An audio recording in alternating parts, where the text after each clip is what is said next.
Recognized.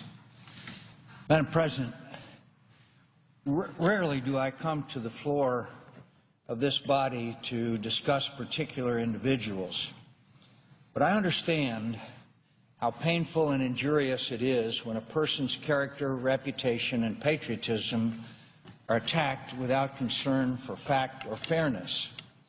It's for that reason that I come to the floor today to speak regarding the attacks recently on a fine and decent American, Huma Abedin. Over the past decade, I've had the pleasure of knowing her during her long and dedicated service to Hillary Rodham Clinton, both in the United States Senate and now in the Department of State. I know Huma to be an intelligent, upstanding, hardworking, and loyal servant of our country and our government, who has devoted countless days of her life to advancing the ideals of the nation she loves and looking after its most precious interests. That she has done so while maintaining her characteristic decency, warmth, and good humor is a testament to her ability to bear even the most arduous duties with poise and confidence. Put simply, Huma Abedin represents what is best about America, the daughter of immigrants, who has risen to the highest levels of our government on the basis of her substantial personal merit and her abiding commitment to the American ideals that she embodies. I am proud to know her, and I am proud, even maybe with some presumption, to call her my friend.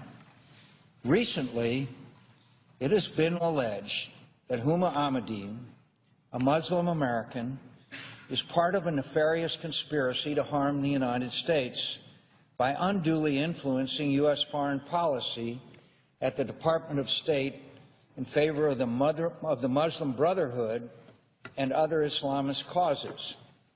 On June 13th, 5 members of Congress wrote to the Deputy Inspector General of the Department of State demanding that he begin an investigation into the possibility that Huma Abedin and other American officials are using their influence to promote the cause of Muslim Brotherhood within the U.S. government. The information offered to support these serious allegations is based on a report, quote, "The Muslim Brotherhood in America," which is produced by the Center for Security Policy. And I'd like to point out, I have worked with the Center for Security Policy. Its friend, the head of it, is a longtime friend of mine.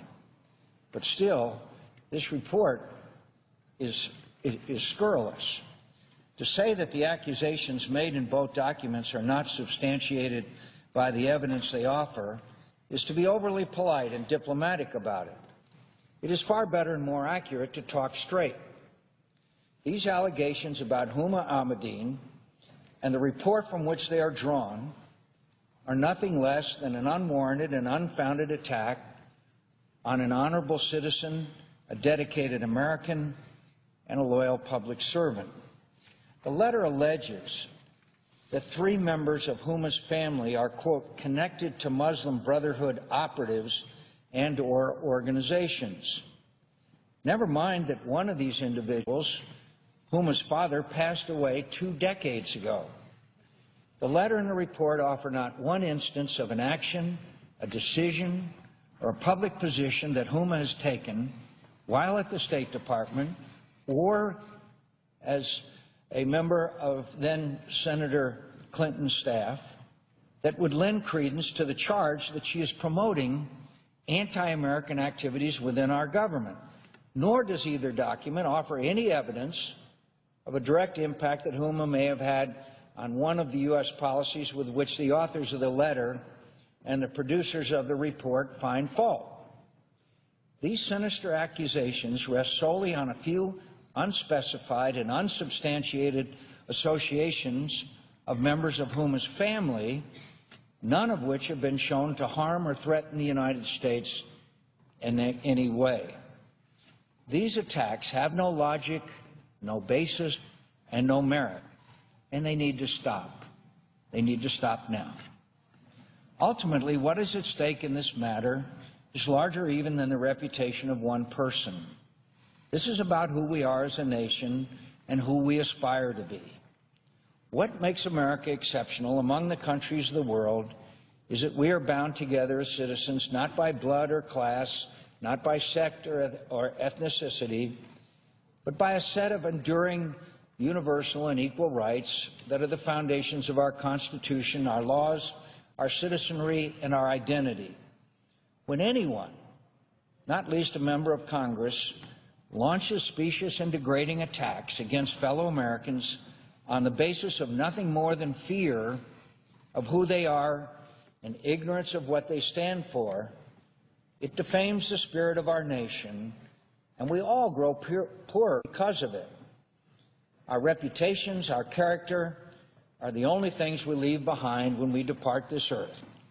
And unjust acts that malign the good name of a decent and honorable person is not only wrong, it is contrary to everything we hold dear as Americans.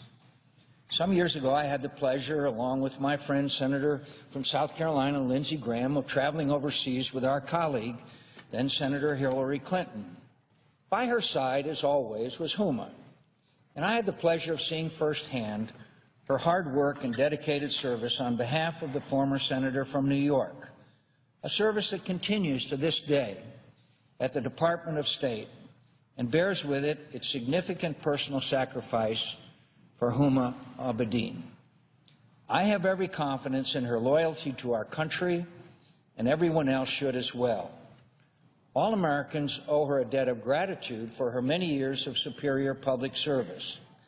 I hope these ugly and unfortunate attacks on her can be immediately brought to an end and put behind us before any further damage is done to a woman, an American of genuine patriotism and love of country.